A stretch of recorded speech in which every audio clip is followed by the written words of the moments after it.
Welcome to Building the Future. I'm your host, Kevin Horick. You can find the show online at buildingthefutureshow.com or follow me on Twitter at BuildingShow. You can also find it on iTunes, Stitcher, and YouTube.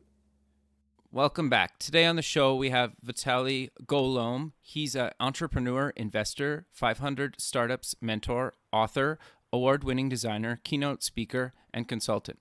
Vitaly, welcome to the show.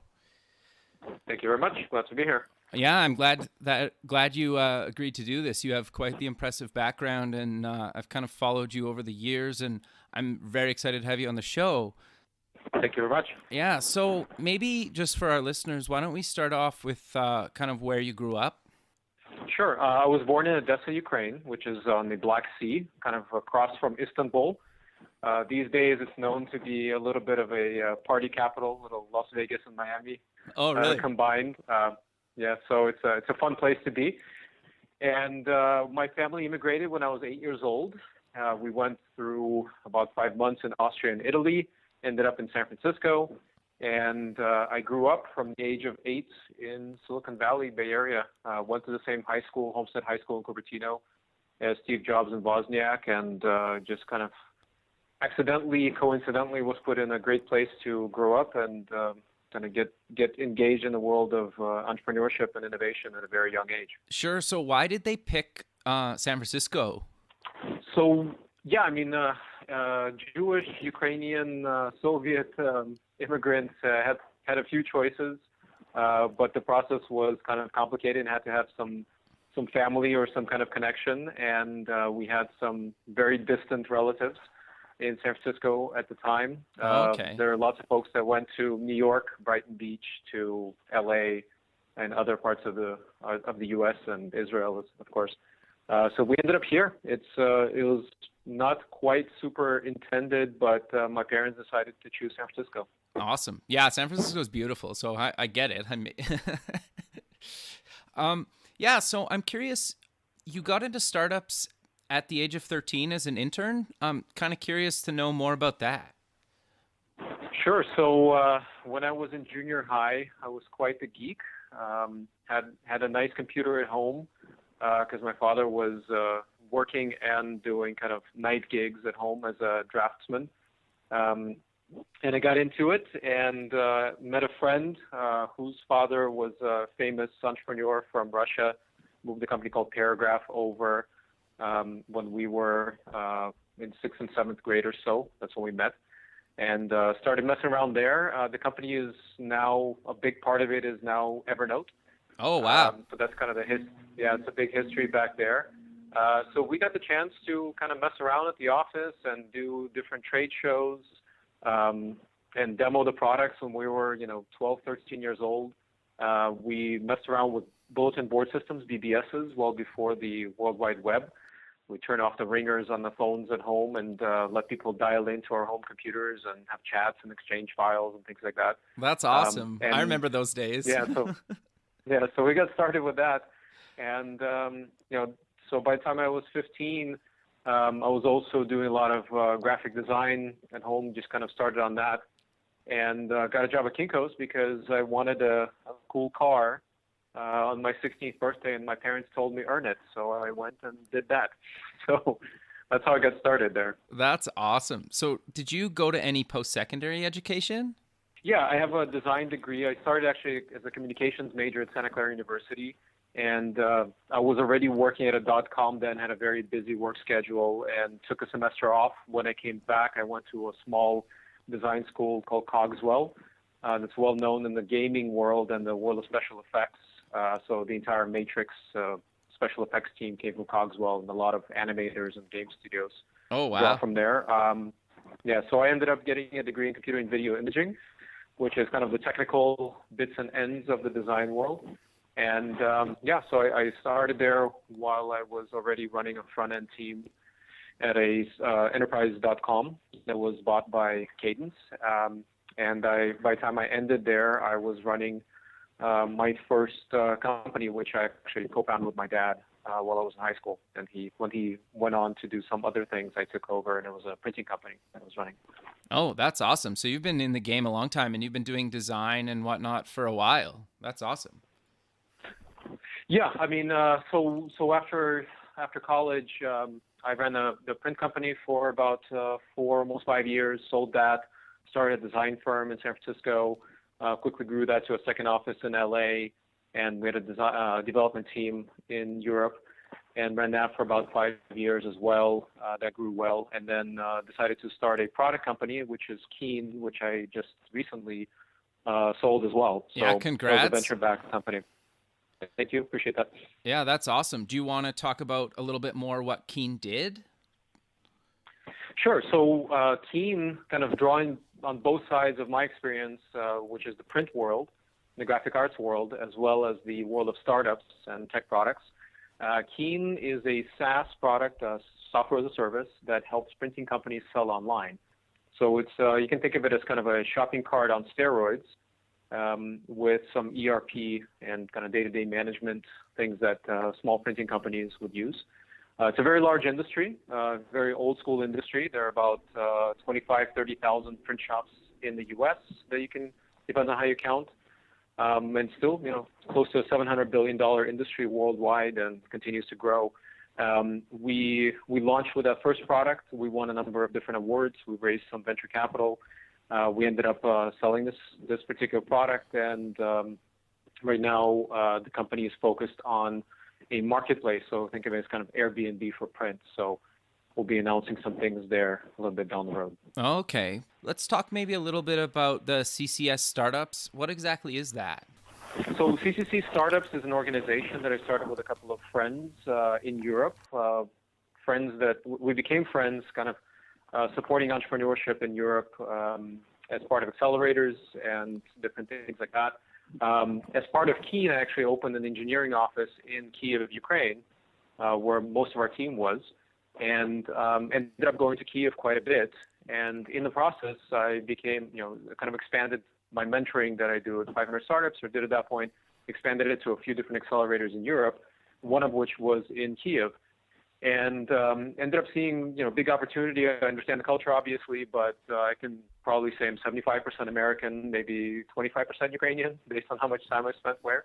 Right. And did a big conference there called Startup AddVenture. It was a 2-day conference. We had about 1,700 registered attendees. We brought out about 45 different speakers. And it happened to fall on the second week of the Maidan revolution in Ukraine. So it was a little bit of precarious time. A couple of speakers didn't make it, and it was actually a very interesting kind of time capsule. And the conference, went off with no problem. We did very well, and kind of based on that, we kind of saw the opportunity of bringing knowledge and experience to Eastern Europe, Central Europe, some of these up and coming areas. So with my partners, Mike Reiner and Max Gorvitz, we decided to then roll this format out to different areas. And we've done 2 tours in 2015 already. The first was Middle East. So we did it in about 10 days. We did events in Cairo, Egypt, in Baku, Azerbaijan, and a partner event in Antalya, Turkey. And then in April, we did a partner event in Gdynia, Poland, which Dansk is where kind of World War II started. So also a very, very historic place. Yeah, for sure. And then Budapest, Hungary, and then Zagreb, Croatia. So in each one of these events, we basically bring out some of our friends, or about 15 different kind of been there, done that investors and entrepreneurs that come out and do short, very focused talks. You can think of it as kind of like TED for startups. Oh, okay, that's really cool. Yeah, so we do that and kind of connect with the local ecosystem, with local investors, local startups, kind of try to bring mentoring to them. And it's just a really great format, and we've built some fantastic friendships and relationships with folks. So we've done 6 events in 2015 so far. We may do a couple more by the end of the year, but we'll certainly do more in 2016 in other cities in the region. And that's kind of a big piece of what we do there. And we've decided to also then build a seed stage venture capital fund for investing in the startups that we meet in those regions. Right, so kind of that could be a whole very long topic on its own, but Max and Mike both started or co-founded very well-known accelerators in Europe, and kind of we understand all of this kind of accelerator space, and now we're moving to the next step, which is what do they do after that. So that's something that we're still working on. No, that's awesome. I'm curious, like majority of people, move to the Valley and try to, get investment and whatnot. What do you find appealing about kind of moving outside of, North America? Well, there's some things that are, there's some problems that are global problems that you can start somewhere and then you can move to Silicon Valley. And you can kind of argue that, let's say, if you want to be a movie star, you move to Hollywood. If you want to be in the world of finance and be the best of the best, you move to New York. If you want to be the best of the best in technology and innovation, you move to Silicon Valley. It's not necessarily the truth anymore because it's much harder, much easier to start a startup anywhere in the world than it was 15 years ago in Silicon Valley, because all of these tools are readily available.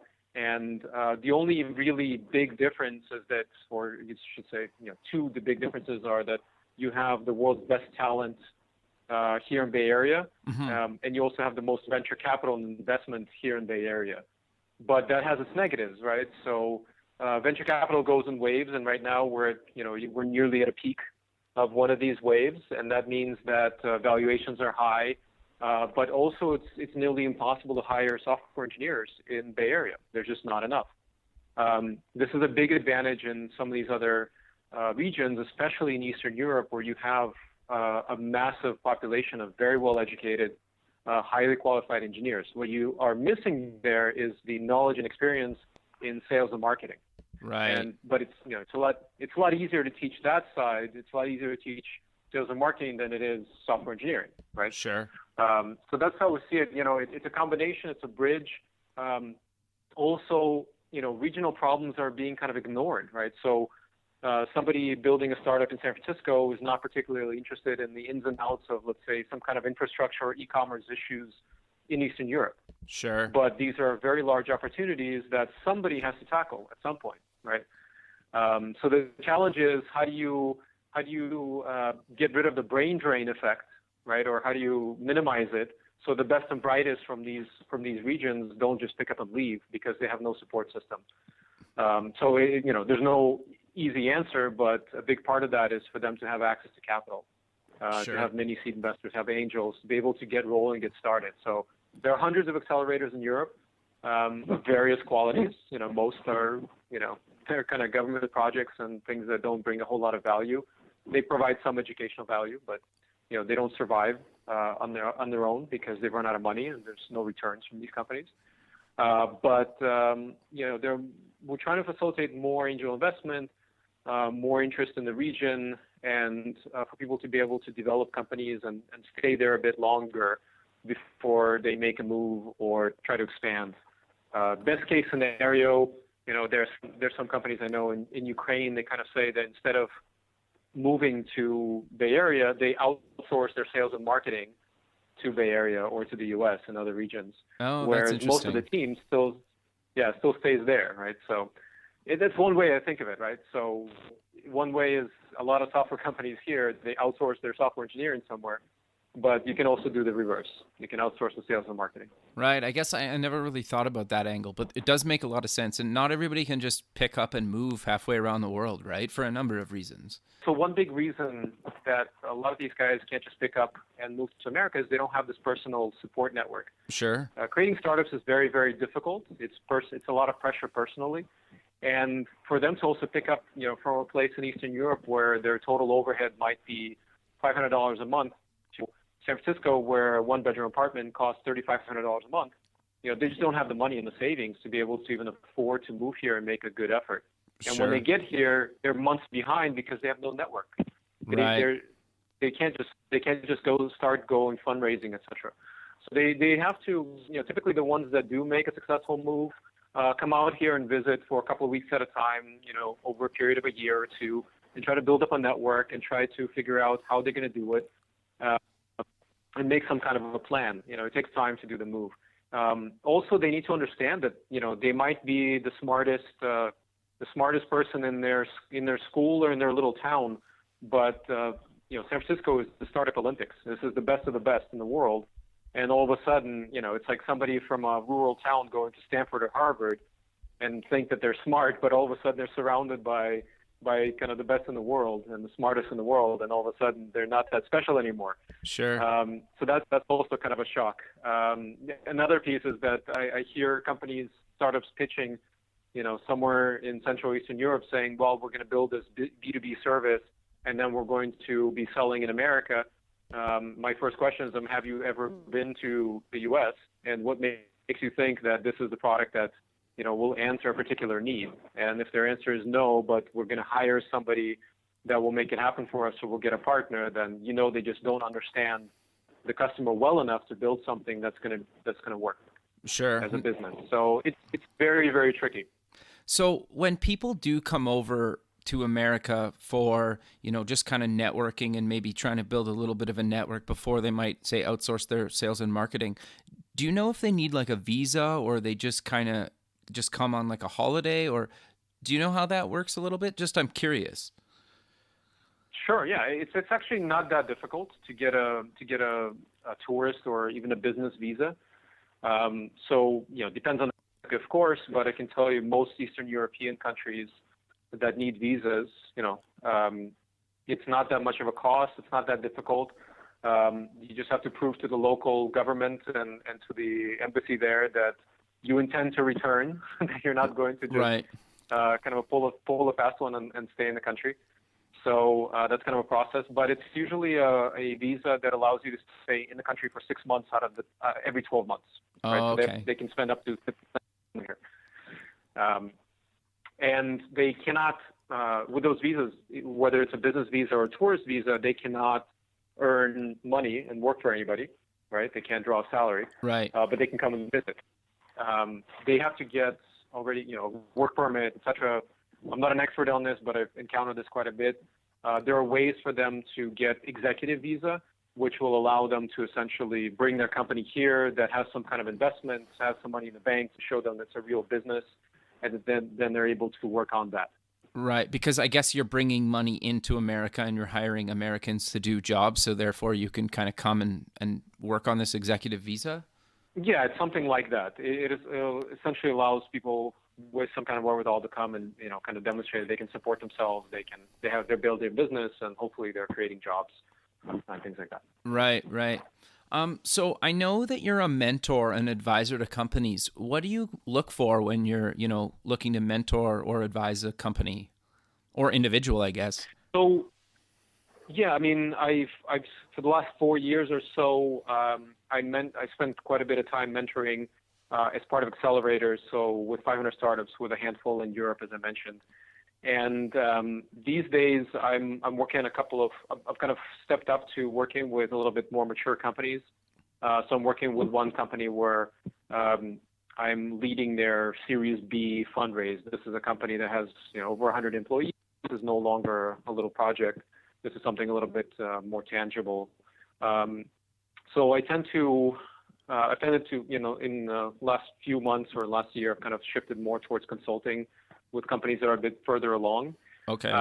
When I'm looking as a mentor, when I look at companies, is what kind of value can I provide them?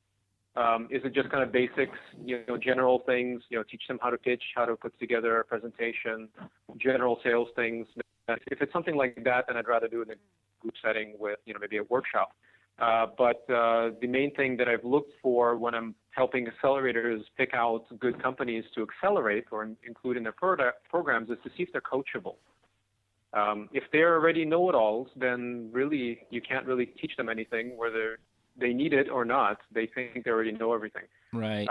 So they have to be open to it first and foremost. They have to be coachable, and they have to show that they can hustle. That's really a very important kind of American characteristic that is taken for granted and doesn't necessarily exist in Europe or Asia, where somebody can work hard and hustle and make the impossible possible. So I look for those kind of characteristics, and one of my partners, Max, he likes to kind of give assignments to kind of test that hustle, to see if these guys will persevere and push through walls, because as a startup, you have to create something out of nothing. Sure. So, and that's really difficult. What kind of tests would you give somebody to test their hustle? It's simple things. It's if really the ultimate test is like, would I hire this person? Would I be excited about hiring this person? Are they a hustler? Are they a go-getter? Can they get things done? Can they be creative? Are they self-directed? And you kind of take that to the extreme with, an entrepreneur. An angel investor should really be looking at this. They should see, you get to know and you kind of date the company a little bit before you write them a check to see, okay, well, the plans are nice, but can you execute? And what that means is, okay, I'm going to give you an assignment. You said, okay, I need to get 10 customers or 10 prospects. Okay, well, go and get them and tell me how you did it. Right? Okay. If everything that they present is in future tense, or they are just sitting there working on a product and they think that somebody magically will come along and buy it, or become a user or customer of theirs, and they have no plan and no ability to show that they can actually get people to use the product, then unfortunately they don't have what it takes, right? Right. So what it takes, it's a lot more about the hustle, as far as, being obsessed with the product or, doing things quote unquote right on the engineering side. All of these things are kind of excuses early on. Right. It doesn't matter what you build if there's nobody to use it. Sure. And a lot of these guys are engineers that start these companies, and they have this fear and they don't have an experience of dealing with people, of selling. And they really need to show that they can do this. Otherwise, they might have a product with, that nobody will ever use, nobody will ever know about. Right. And, who cares what platform it was written on or how well it's built if nobody's going to use it. No, that makes a lot of sense. I think that's really good advice. I think people kind of forget about that, right? They think that they just put out something or whatever it looks on paper, and they like the projection some people give or the reason that they're going to grow like 10 times year over year. You're just like, you're basing this on nothing, right? So it's totally interesting that you like your approach to this. I think it's fascinating, actually. Yeah, I mean, it has to be realistic. You have to be able to extrapolate from something. I mean, early on, when it's a kind of a seed or idea stage startup, you can sell idea, you can sell smoke. But as soon as you have some kind of numbers or you release a product, all of a sudden the focus turns to numbers. Show me what you were able to do. It's all about past tense. Don't tell me what you think magically is going to happen, some point in the future. Go ahead and try selling and tell me what the real numbers are. How long did it take you to get people interested in that sales cycle? How much money did you spend on advertising?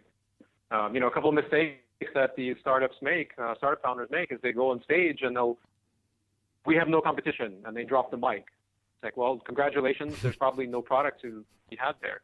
There's no market. If nobody is working on this problem, I really don't believe in geniuses, right? Why did you think of this that nobody else thought of this? It does, it rarely, if ever, happens. And then the other thing, they'll come up and say, we've done all this without spending any money on marketing. Okay, well, that all that tells me is that you have no idea how you're going to scale this product and how to convert advertising dollars into customers. Right. You have to run experiments and spend some money on advertising and tell me, okay, for every dollar we spend on advertising, we'll make $1.10 within an average of 6 weeks. Great, you have a business. But if you told me like we got 10 customers and they're all through friends and family and you have a big smile on your face, well, you haven't proven anything. Really. Sure. No, that makes a lot of sense. I think that's really good advice. I think that's the one thing that I find really kind of fascinating about internet businesses is guys are just like, well, I'll figure out the business model later. And you're like, well, that's not necessarily good, because if you set up a brick and mortar store without a business model or a way to generate revenue, you're not going to last very long. But it seems weird that a lot of people think that if you start something online that you can just figure it out over, years, right? I think that's always fascinated me about the whole internet startup thing. Yeah, I mean, they're looking at examples. Facebook didn't have advertising for the first X years of its existence, Snapchat or whatever. But these are extremely fast-growing consumer startups. And although to the outside world, it seems like they're just investing in growth and they don't know, they don't care about making money and they're just pumping into growth of users. Well, that it doesn't mean that they don't know and they're not talking, they don't have whiteboards full of potential revenue models. And they very likely, most times know exactly when to flip that switch and start making money. I mean, look at Snapchat now. Sure. Right. Look at Instagram a few years after the acquisition. It's now, they bought it for $1 billion. It's now a $5 billion business instantly for Facebook with enough users. Yeah. But, these large scale consumer plays are few and far in between. And further, for a lot of these a lot of these companies coming out of small countries, small markets, let's say, for example, Croatia, 4.5 million population, Estonia, 1.2 million population. These tiny little countries, they're not going to be able to capture, they're not going to build the next Snapchat there, right? They're not going to build the next consumer thing because you need 10 million users to even understand this type of business, right? Sure. You need to gather them quickly. And you're dealing with different cultures, different languages, different usage habits. These kind of first world problems are going to be continued to be solved from the U.S. Right. The startups that come out of small countries, small markets need to be much more pragmatic. Either they focus on kind of a wide category that's local, that can be a multi-hundred million or billion-dollar business, or they focus on global things that are more B2B, that they can understand better, that they can use their small local market as a laboratory, and then rapidly expand to other markets in Europe, Western Europe, or globally. So games are the only thing that really kind of have a chance of scaling globally very fast, because some of these themes are very universal, right? Sure. Yeah. And I'm not at all a gaming expert. My gaming expertise goes back to Tetris tournaments in the middle school library. So that's awesome.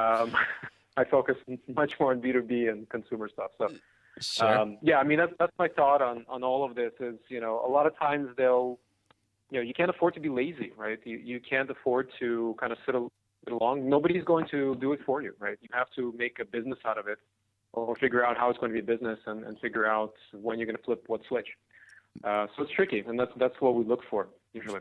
Sure. No, I couldn't agree more. I think that's awesome advice. So I'm curious, you have an upcoming book. Maybe let's tell the listeners what that's about. Sure. Yeah. So I have a couple of kind of creative projects coming out. One is a book that I'm working on. It's always been a dream of mine to publish something. And if you remember back in the 90s, there was a book called The Pocket MBA. Yeah, I remember that. And it became a classic. And the idea is like, okay, it's an MBA in a book. Well, you can easily make a premise now, or I can, or I do, that startup accelerators are the new MBA. You Sure. can learn quickly by doing, and it's tough or tougher to get in a top accelerator program as it is into a top business school program now, right? Less than 3% acceptance rate into Y Combinator, 500 startups, Techstars, etc. Much like Stanford and Harvard MBAs. And what you learn there will prepare you in some ways much better for doing business as a startup than a traditional MBA. So in my experience as a mentor and my experience as an entrepreneur, tech entrepreneur, having raised a lot of venture capital and gone through the gauntlet several times, what I'm writing is accelerated startup. So it's basically an accelerator in a book, start to finish, from idea to product to company, what you would learn in a top accelerator program. And it's a good premise for being also able to get into a top accelerator program and taking full advantage of that program. So that's the book. Should be coming out next year. Right now it's on pre-sale. You can go to golomb.net/book.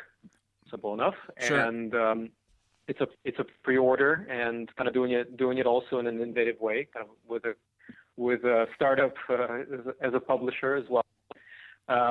So that's something exciting that I'm working on, excited about. And the other one is actually a feature-length documentary called Startup Spring.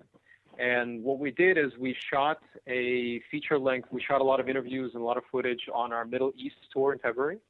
And the idea is that the Western world sees Middle East as kind of what they see on the news, which is terrorism and all the bad things.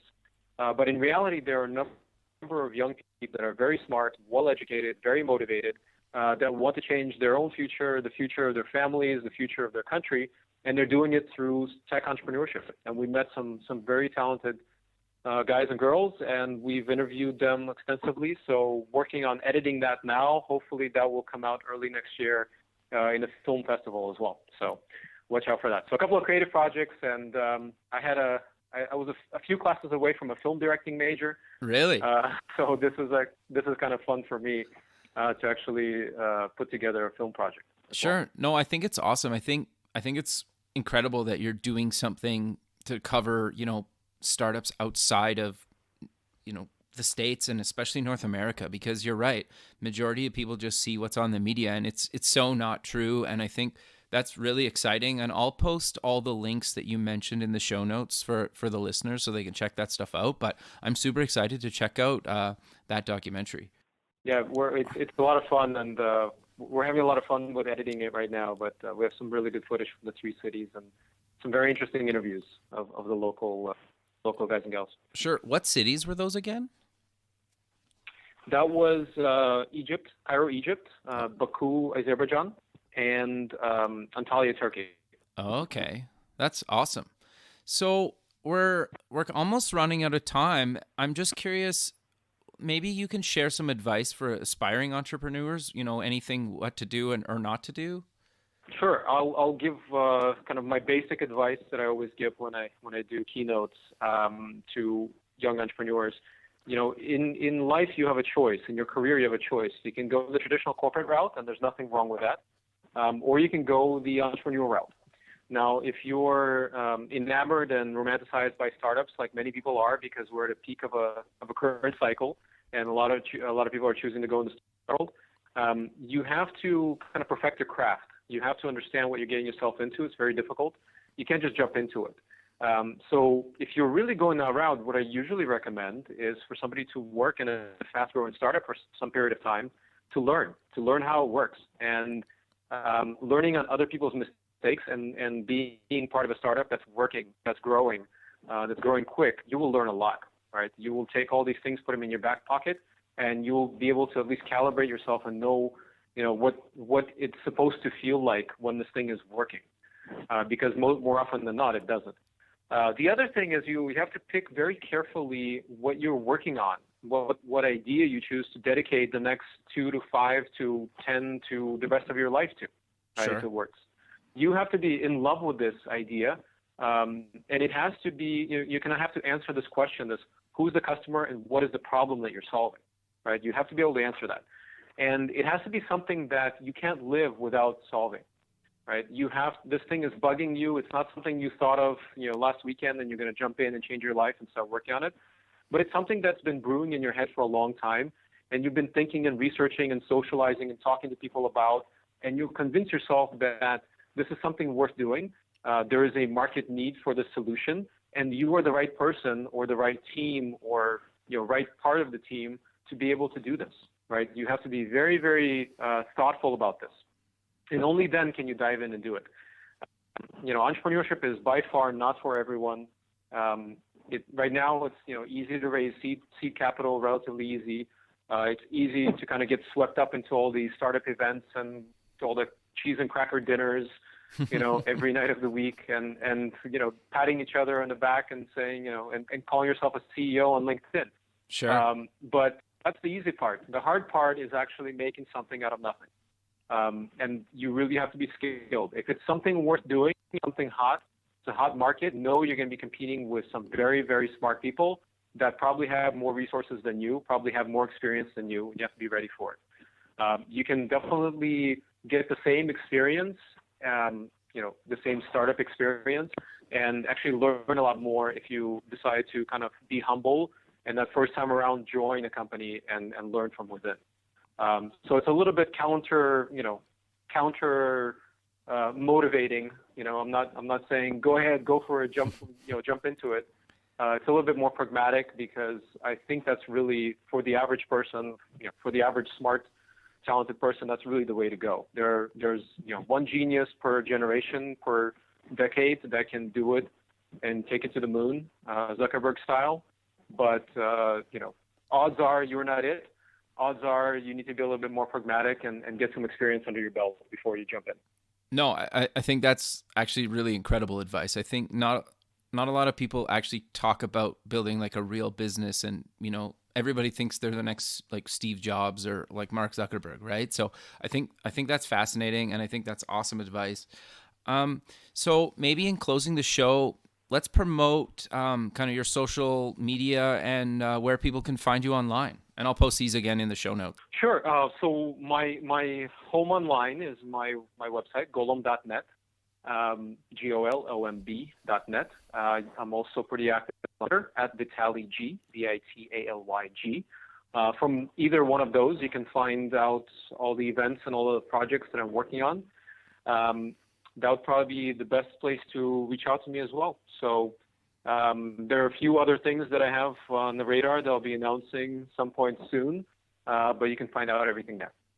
Perfect. Sadly, we're out of time, but this has been awesome. This has been tons of really good information, and I really, really appreciate you taking the time to be on the show. Thanks, Kevin. I appreciate it, and good luck to everybody out there. Thanks. Talk soon. Thanks. Bye. Thanks. Bye-bye. Thanks for listening. You can visit past shows at buildingthefutureshow.com. If you're going to the Startup Expo on February 16th and 17th in Fort Lauderdale, Florida, and want to record an episode, please contact me. The music for the show is by Electric Mantra. Check them out at electricmantra.com. Until next time, keep building the future.